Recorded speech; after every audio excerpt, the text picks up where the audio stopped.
capítulo de Fisiología Respiratoria. Mi nombre es Adolfo Barraza. Esto es parte del curso de Vía Aérea de Educamue. Lo primero para hablar del sistema respiratorio es que tenemos que definirlo como una composición de tres niveles, a nivel sistémico, tisular y celular. Por lo mismo, muchas veces cuando hablamos a nivel sistémico, nos olvidamos que parte importante del sistema respiratorio es también el abdomen, que indirectamente afecta la funcionalidad del sistema respiratorio, ya sea por el aumento de la presión intraabdominal en el caso de los obesos mórbidos o en aquellos casos en los cuales hay un aumento de la presión por líquido u otro sistema que hace que la respiración se vea afectada indirectamente por esta cavidad. Ahora, si vamos más finamente hablando del sistema respiratorio, lo podemos ver en su componente alto, en lo cual parte desde la boca, llega a la zona de la faringe, laringe, tráquea, el bronquio y a los pulmones. Y esto tiene una interacción directa con el sistema circulatorio, en el cual se conecta a través de la aurícula derecha que recibe la sangre sistémica sin oxigenar, llega al ventrículo derecho, va a la circulación a través de la arteria pulmonar, que llega sangre no oxigenada, se produce el intercambio gaseoso y luego viene de vuelta a través del sistema de las venas pulmonares a la aurícula izquierda y al ventrículo izquierdo, que lo expulsa a través de la aorta a la circulación sistémica. Esta fisiología está determinada y regulada por el sistema nervioso central, en donde tenemos el centro respiratorio. Por otro lado está el centro respiratorio efector a nivel del sistema respiratorio, que se define a nivel de diafragma y los músculos que se activan en la mecánica ventilatoria, y el sistema circulatorio a través de los quimiorreceptores carotídeos, que definen las concentraciones de oxígeno y de CO2, gatillando a su vez en forma de feedback al sistema del centro respiratorio para acelerar, disminuir, por un lado, la respiración o eventualmente la circulación.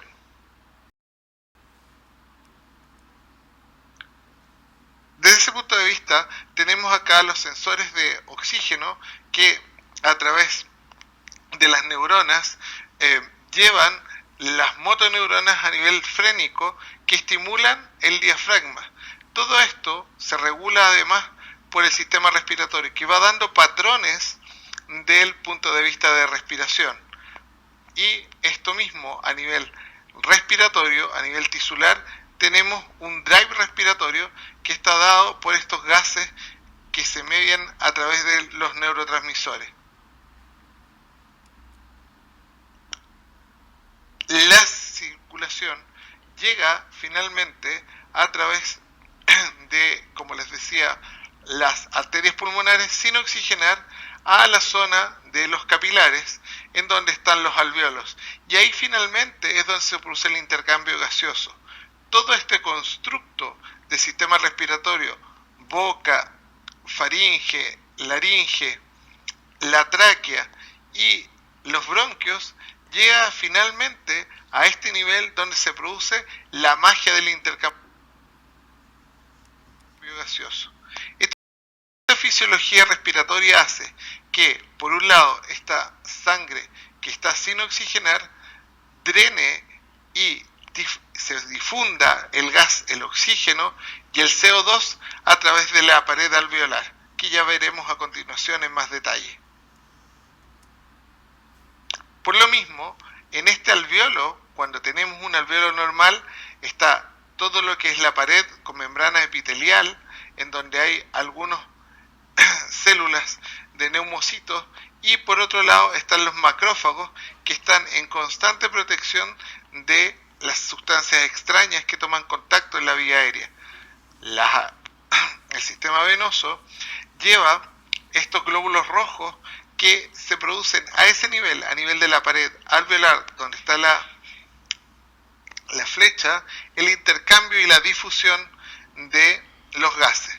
Ahora, cuando existe un NOx, cuando existe un ataque, ya sea por un virus o una bacteria o sustancias extrañas dadas, por ejemplo, por el tabaco, se produce una reacción inflamatoria que está determinada por los neutrófilos y los macrófagos, que van liberando distintas sustancias que hacen que este espacio alveolar se llene de secreciones, de edema, de líquido y mucus, que es lo que finalmente vamos a ver en distintas circunstancias que contribuye a que se altere la fisiología normal de la vía aérea. Y ahí es donde muchas veces, por ejemplo, a través de la ventilación asistida, vamos a lograr traspasar o disminuir el efecto de esta inflamación a nivel del espacio alveolar.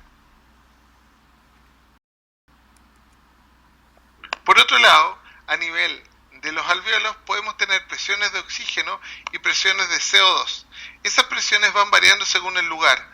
A nivel del alvéolo, la presión en general de oxígeno es cercana a 100 milímetros y la PCO2 de 40. Cuando nos vamos desde los capilares a las venas pulmonares, esto se mantiene más o menos similar, en la cual van cargadas de oxígeno y la PCO2 está baja. Cuando hace su circuito a través de la aorta, sigue siendo una sangre arterial oxigenada. A nivel de los capilares sistémicos, ahí se produce el intercambio gaseoso con los tejidos y hace que disminuya la PCO2 porque se produce una transmisión del oxígeno a nivel tisular hacia los tejidos y se carga con una PCO2 que al volver al sistema cardíaco llega nuevamente a través de las arterias pulmonares para en los capilares pulmonares producirse esta difusión que hace que nuevamente nuestra sangre se oxigene y vuelva a hacer este circuito consecutivo. Y ahí es donde tienen interacción los sensores que van haciendo la función de control sobre los músculos respiratorios para que estos aumenten la frecuencia, disminuyan la frecuencia según los requerimientos. Ahora, la fisiología respiratoria hace que definamos esta suficiencia respiratoria como una sangre arterial sistémica mayor de 60 y una PCO2 menor de 50 en sangre arterial sistémica.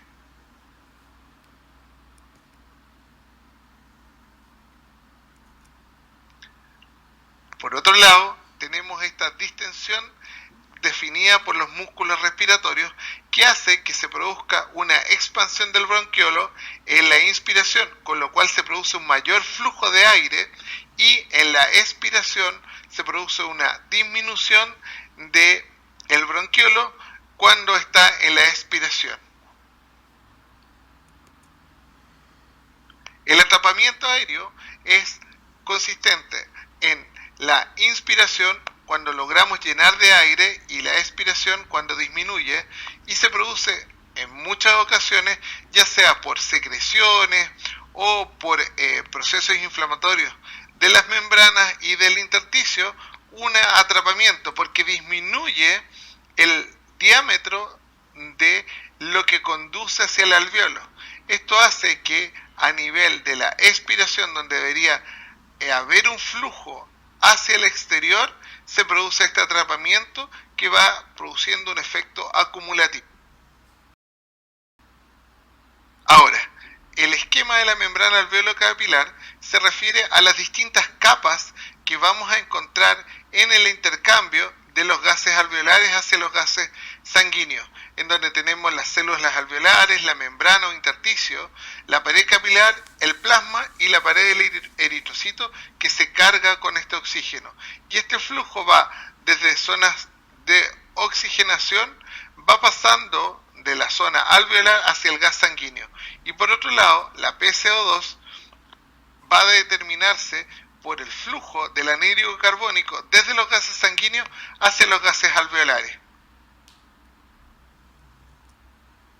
Esta difusión definida por una fórmula en la cual el flujo gaseoso transmembrana está definido por la área expuesta, la difusión del gas, la gradiente de presiones, que es determinante para la difusión en relación al espesor de la membrana. Y esta difusión hace que la solubilidad en relación a la densidad permite una mayor difusión. Dentro de eso, la densidad del oxígeno es menor a la CO2 difunde 1.17 veces más, pero la solubilidad del CO2 es mayor que la del O2, por lo tanto difunde 24 veces más. Esta difusión del CO2 es 20 veces más rápida.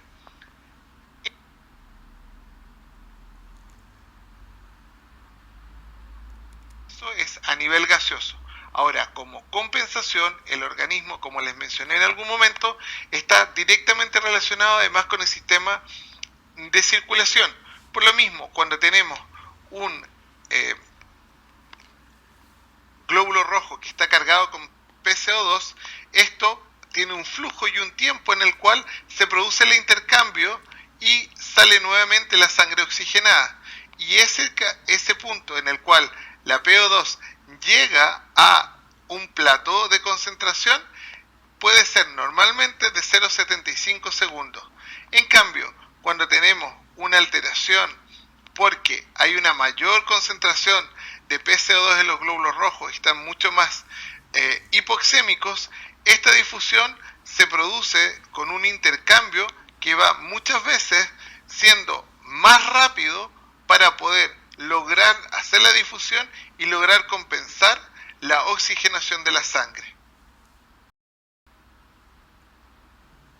Espero no verlos aburrido mucho con esto, pero esto es solo el preámbulo de lo que veremos a continuación en el resto del curso de vía aérea. Es lo necesario para poder conocer la importancia de la vía aérea que estará definida en cada uno de los capítulos. En suma, tenemos que el sistema respiratorio tiene una compleja red de interacciones. Los gases en sangre determinan gran parte de los sistemas de regulación del sistema respiratorio y el funcionamiento del sistema respiratorio se construye desde lo celular a lo sistémico.